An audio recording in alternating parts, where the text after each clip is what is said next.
राघव उस वक्त 9वीं क्लास में था जब यह घटना उसके साथ घटी थी।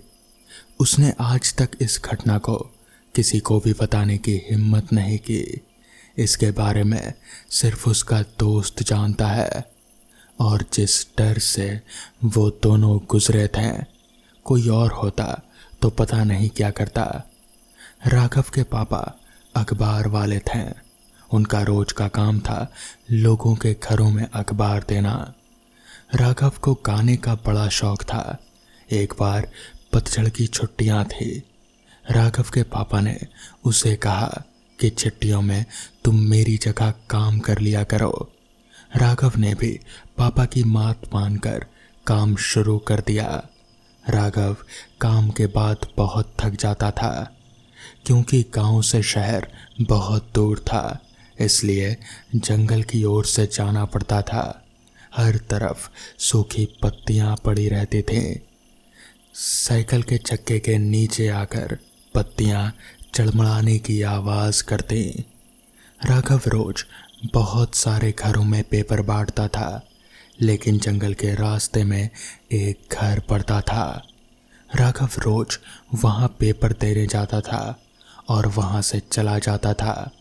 उसके पापा ने उसे उस घर पर रुकने के लिए मना किया था। बस पेपर दरवाजे पर रखो और वहां से सीधे चले जाओ। उसके पापा ने ऐसा ही कहा था, लेकिन राघव बहुत ही जिज्ञासुक था। उसने अपने दोस्त को उस घर के बारे में बताया। दोनों ने प्लान बनाया कि शाम को वो लोग वहां जाएंगे। हैलोवीन भी आने वाला था, इसलिए उन्होंने सोचा कि वहां पर अपने दोस्तों के साथ पार्टी करेंगे। राघव तो पूरी रात उस घर के बारे में ही सोचता रहा।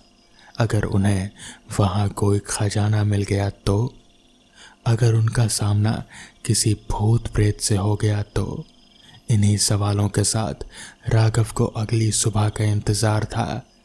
जैसे तैसे रात बीती और सुबह राघव पेपर बांटने गया। आज सबसे आखिर में वो उस घर की तरफ गया और दरवाजे पर पेपर रखकर वहीं छुप गया। थोड़ी देर बाद जब पेपर लेने कोई नहीं आया तो उसने जाने का फैसला किया, लेकिन जैसे ही वो जाने के लिए उठा तो दरवाज़ा थोड़ा सा खुला और अंदर से एक हाथ बाहर आया और पेपर उठा लिया। फिर दरवाज़ा बंद हो गया। उसे अभी यकीन हो गया था कि घर में कोई तो रहता है। उसे ये पता था कि कई साल पहले वहाँ एक परिवार रहा करता था। उस घर के मालिक ने उन सबको मार दिया था और वहाँ से भाग गया, लेकिन पुलिस ने उसे पकड़ लिया और कुछ दिन बाद जेल में उसकी भी रहस्यमयी तरीके से मौत हो गई। किसी को नहीं पता कि वो आदमी कैसे मरा। वो घर हमेशा के लिए बंद कर दिया गया। राघव वहाँ से चला गया। शाम को उसने अपने दोस्त सुमित को बताया तो सुमित ने कहा, अरे चलना, कोई रहता भी होगा तो वहाँ पर उनसे इजाज़त लेकर पार्टी कर लेंगे। तो इस पर राघव ने कहा, छोड़ना यार, कहीं और पार्टी कर लेंगे। लेकिन सुमित नहीं माना और राघव को भी उसकी बात माननी ही पड़ी। शाम को 4 बजे दोनों वहाँ उस घर में गए। वहाँ पहुंचकर उन्होंने देखा कि वो घर बहुत ही पुराना था। बाहर से देखने में हॉरर फिल्मों का सेट लग रहा था। खिड़कियों पर लकड़ियाँ लगी हुई थी। कुछ खिड़कियाँ टूटी हुई थी। बहुत डरावना घर था। एक पल तो दोनों को लगा कि उल्टे पैर भाग जाएं, लेकिन पास में एक गाड़ी खड़ी हुई थी। थोड़ी गंदी थी, लेकिन नई सी लग रहे थे। दोनों ने दरवाजे पर दस्तक दी, लेकिन दरवाज़ा नहीं खुला। कुछ देर बाद दोनों ने दरवाज़ा खुद ही खोल लिया। दरवाज़ा कमज़ोर था, इसलिए आसानी से खुल गया। दोनों ने अंदर प्रवेश किया। अंदर बिल्कुल अंधेरा था। घर की दीवार में कई जगह छेद होने की वजह से थोड़ी रोशनी आ रहे थे। दोनों इधर उधर घूमने लगे। तभी सुमित बोला, यहाँ इस टेबल पर हम मिठाइयाँ रखेंगे। तो इस पर राघव बोला, यार घर तो सच में बहुत डरावना है, हैलोवीन के लिए बिल्कुल ठीक है। सुमित सीढ़ियों से ऊपर चढ़ा कि तभी उन्हें किसी के सीढ़ियों से उतरने की आवाज़ आई। राघव ने हंसते हुए कहा, सुमित मुझे पता है कि तू मुझे डराने के लिए मजाक कर रहा है। सुमित डरते हुए बोला, नहीं यार, मैं तो यहाँ ऊपर ही खड़ा हूँ। और सुमित दौड़कर दूसरी तरफ से नीचे आ गया। दोनों भागकर एक कमरे की ओर गए। वो घर का बेसमेंट था। दोनों सीढ़ियों से जल्दी जल्दी नीचे उतरते हैं। कदमों की आवाज़ और तेज होती जा रहे थे। दोनों नीचे एक कमरे में आ जाते हैं। राघव सुमित के साथ जल्दी से लाइट ऑन करके एक टेबल के नीचे छुप गया। अब उन्हें वो पैर की आवाज़ स्पष्ट रूप से सुनाई दे रहे थे और साथ ही साथ वो पैर भी स्पष्ट रूप से दिखाई दे रहे थे। वो पैर किसी इंसान के तो बिल्कुल भी नहीं लग रहे थे। वो पैर उनके पास आने ही वाले थे कि राघव ने अपनी आंख बंद की और भगवान का नाम लिया। सुमित का हाथ पकड़ के पूरी ताकत लगाकर बाहर निकलकर भागा। जब तक सीढ़ियां खत्म नहीं हो गईं तब तक राघव रुका नहीं। बाहर आकर राघव ने आंख खोली। उसके सामने सुमित था जो पसीने से नहा रहा था। सुमित ने कहा, तू पागल हो गया है क्या? जब तू बाहर निकल कर इतनी तेज भागा तो मेरी तो जान ही निकल गई यार। मुझे लगा कि तू भी उसके साथ मिला हुआ है और यहाँ मेरी बलि चढ़ाने लाया है। तो इस पर राघव बोला, अभी तो यहाँ से निकलते हैं, बाहर जाकर जो कर रहा कर लेना, बाहर जाकर बात होगी। दोनों ने सामने देखा तो दरवाज़ा बंद पड़ा था। दोनों ने उसे बहुत खोलने की कोशिश की लेकिन नहीं खुला। दोनों डरकर इधर उधर भागने लगे कि तभी उन दोनों को एहसास हुआ कि वो दोनों फिर से उसे कमरे की तरफ भाग रहे हैं। तभी सुमित बोला, यार मुझे लग रहा है कि हम उसी कमरे में जा रहे हैं। तो इस पर राघव बोला, अरे पागल, हम सच में उसी तरफ भाग रहे हैं। खुद तो मरेगा और मुझे भी साथ लेकर मरेगा। मेरा हाथ पकड़कर भागा जा रहा है। तभी सुमित ने कहा, अंधेरे में कुछ दिख नहीं रहा, वरना मैं जान बचाने के लिए भागा था। अब उसके सामने रोशनी थी। वो दोनों अब उसी कमरे में आ चुके थे लेकिन वहाँ कोई नहीं था। जब उन दोनों ने सामने देखा तो उनकी तो जान ही निकल गई। दीवारों पर हर जगह छोटी छोटी पन्नियों में इंसानी कटे हुए अंग रखे हुए थे। किसी का दिमाग, दिल, फेफड़े, कलीजा आदि हर पन्ने में तार से लटके हुए थे। और सामने उसी टेबल पर जिसके नीचे दोनों छुपे हुए थे उस पर एक लड़की की लाश रखी हुई थी। दोनों वहां से एक दूसरे को संभालते हुए बाहर आए और सीढ़ियों से ऊपर गए। अब वो पूरी तरह से फंस चुके थे। दोनों एक कमरे की ओर गए और दरवाज़ा बंद कर दिया। जितना सामान हो सकता था उस कमरे के सामने रख दिया और एक कुर्सी उठाकर खिड़की तोड़ दी कि तभी कोई ज़ोर ज़ोर से दरवाज़ा खटखटाने लगा। दोनों हड़बड़ाने लगे। वहाँ पर एक रस्सी रखी हुई थी। दोनों ने उसे खिड़की से नीचे फेंका। राघव ने पहले सुमित को नीचे उतरने के लिए कहा। सुमित ऐसा करना तो नहीं चाहता था लेकिन पहले वो उतर गया। तभी दरवाज़ा टूट गया और अंदर एक बूढ़ी औरत जिसकी आंखें पूरी सफ़ेद थी, बाल थोड़े से थे और सफ़ेद थे, चेहरे पर बहुत सारी झुर्रियाँ थी और उसने फटे पुराने कपड़े पहन रखे थे। मुंह में दांत नहीं थे लेकिन वो हंसते हुए अपने हाथ आगे करके राघव की ओर बढ़ी जा रहे थे। नीचे से सुमित चिल्लाए जा रहा था, राघव, राघव ठीक तो है ना? राघव ने उस समय अपना आपा नाक होकर घबराने की बजाय तेजी से रस्सी पर चढ़ा और नीचे कूद गया। राघव जमीन पर बेहोश पड़ा था। सुमित उसे उठा रहा था। उसकी आंखें खुली तो दोनों बिना पीछे मुड़े वहां से भाग गए। उन्होंने पुलिस को बताया। पुलिस ने पूरे घर को छान मारा, लेकिन उन्हें कोई लाश नहीं मिली। उन्होंने उस घर को सील कर दिया। राघव के पापा ने उसे फिर कभी भी वहां नहीं भेजा और दोनों के घर में जो हंगामा हुआ उसके बाद तो कई दिनों तक दोनों मिले ही नहीं। लेकिन दोस्त हैं। अब तो दोस्ती और भी पक्की हो गए थे। आज तक दोनों भूल कर भी उस घर की तरफ नहीं गए। तो दोस्तों, ये थी आज की पहली कहानी। तो चलिए बढ़ते हैं आज की दूसरी कहानी की ओर। नवंबर का महीना था। इस साल दिवाली के बाद से ही ठंड एकदम बढ़ गई थी। रात के लगभग 11 बज रहे थे। अचानक से एक पैसेंजर ट्रेन स्टेशन पर आकर रुकी। अर्थव ने जल्दी से अपना बैग उठाया और नीचे उतर गया। उसने देखा दूर दूर तक किसी इंसान का नामो निशान नहीं था। एक चाय वाला ज़रूर एक छोटी सी स्टॉल पर ट्रेन से उतरने वाले यात्रियों के लिए चाय की व्यवस्था करने के लिए खड़ा हुआ था। अर्थव जल्दी से उसके पास गया और बोला, भाई एक गर्मा गर्म चाय पिला दो। जी साहब, बैठिए।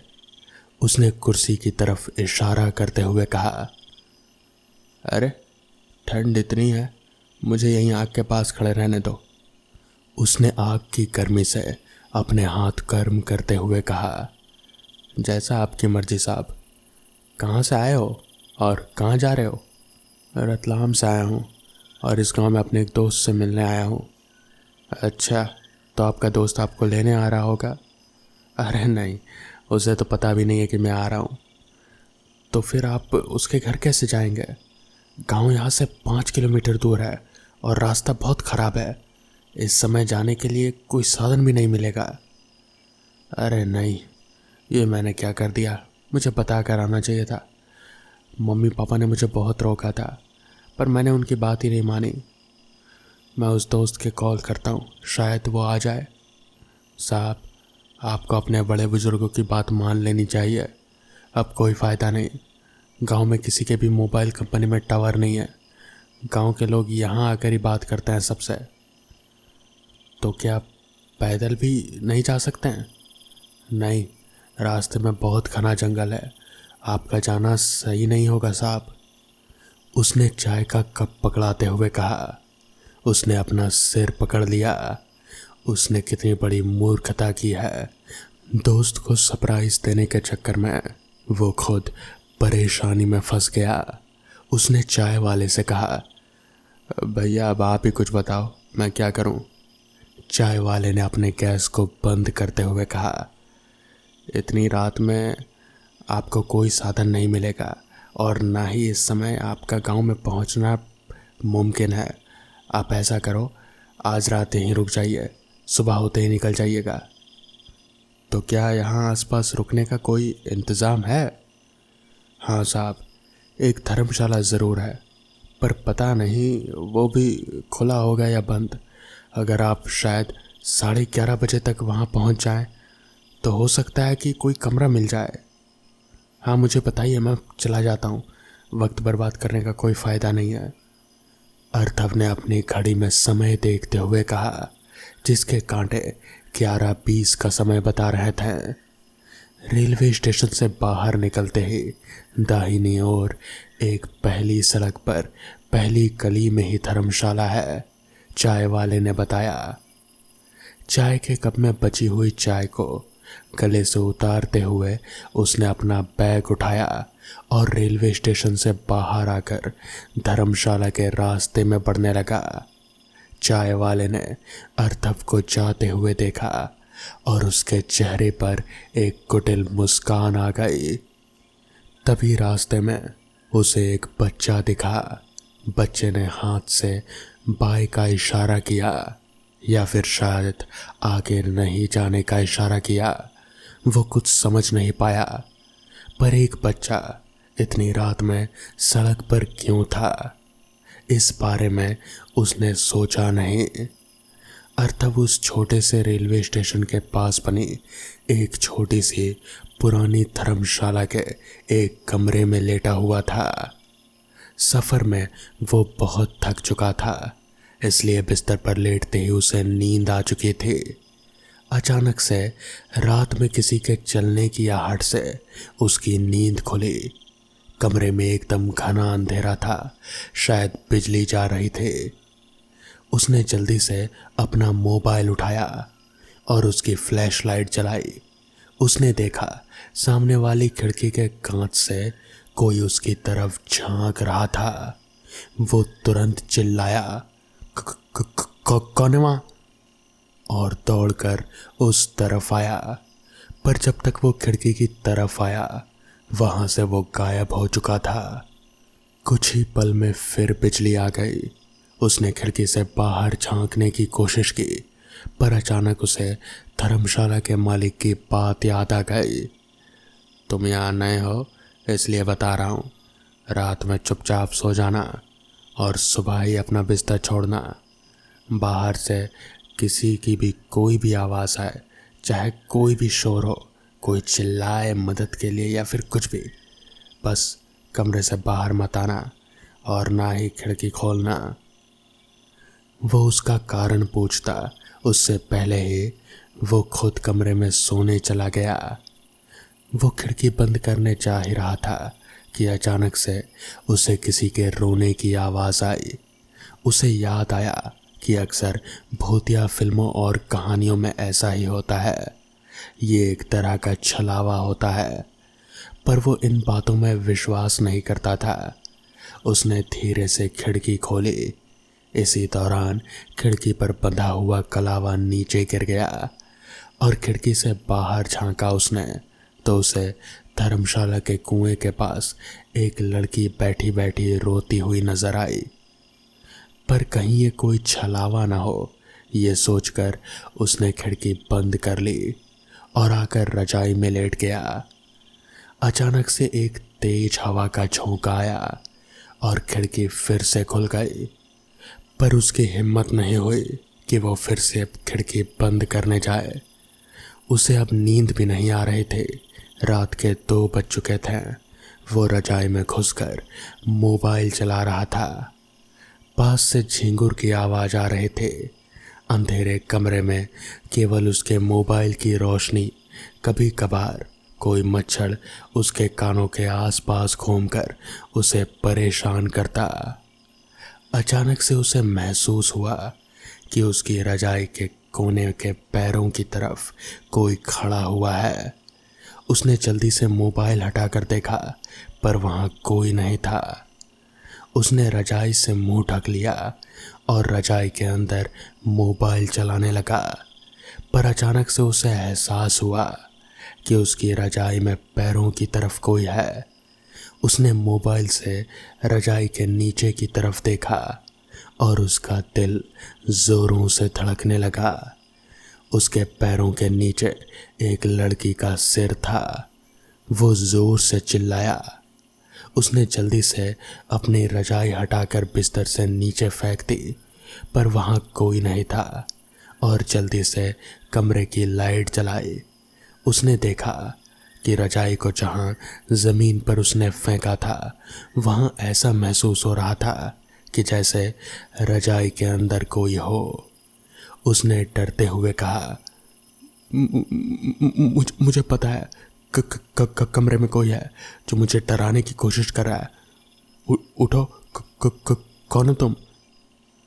उसने डरते डरते धीरे धीरे रजाई को खींचा, पर वहाँ कोई नहीं था। उसने राहत की सांस ली और लाइट बंद करके फिर से रजाई पर लेट गया। पर रजाई में लेटकर जब उसने करवट ली तो उसे एक जली हुई लड़की उसके साथ लेटी नजर आई। वो डर से चीखने लगा, पर शायद उसकी आवाज़ कमरे से बाहर नहीं जा रहे थे। वो डर के मारे चारपाई के नीचे जाकर कूद गया और वहाँ लेट गया। वो बहुत ज़्यादा डर गया। उसने चारपाई के नीचे डरते हुए देखा, पर उसे कुछ नज़र नहीं आया। उसे कुछ चिपचिपा सा महसूस हो रहा था। तब उसने मोबाइल की फ्लैशलाइट से देखा तो उसका कलेजा मुंह को आ गया।